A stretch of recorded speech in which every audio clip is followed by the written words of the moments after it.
questions are coming in. They'd like to know how thick is that buttercream that you used? Well, it's fairly thin. I mean, you can actually see some of the cake through it still. You want it thick enough that it'll just like cover the cake, cover any of the bumps up.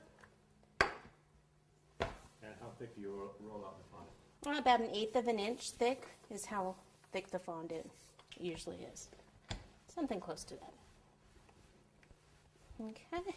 I'm so excited about the satin eyes because they're coming out with new colors. Orange is a color that I am always making orange fondant.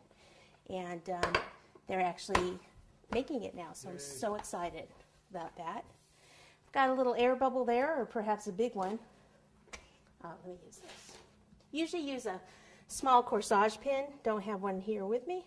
So just use this X-Acto blade. Pop this out. And then continue to roll it. Move that out of the way. They're also coming out with pastel colors, which is pretty cool. Okay. Sharon Wayne just bought a bucket of orange. Oh yeah, have you used it yet, Sharon?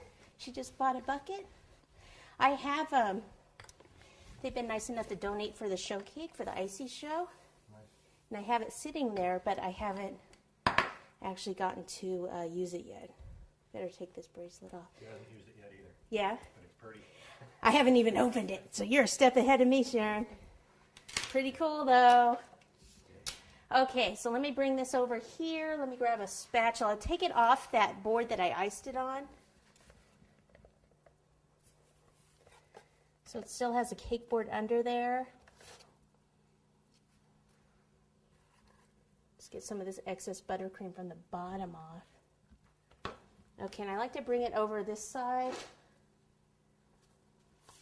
Okay, so the slope's here. So what I'm going to do is take this over my arm like this, bring the cake over, lift it up so the fondant is at the base of the cake, and plop it on over, then you know that you have enough.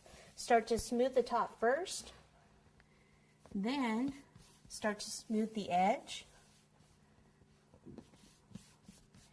and the sides. Try not to have cornstarch on your hands at this point because it'll get on your blue cake.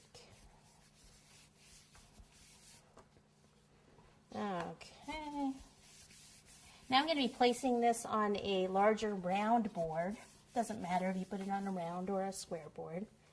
We'll put a diploma at the base and maybe add some flowers. Okay, so once it's on there, just kind of smooth it out, but don't over smooth it, especially if you have a fondant smoother, because sometimes that actually creates more bumps underneath it because you're warming up the fondant.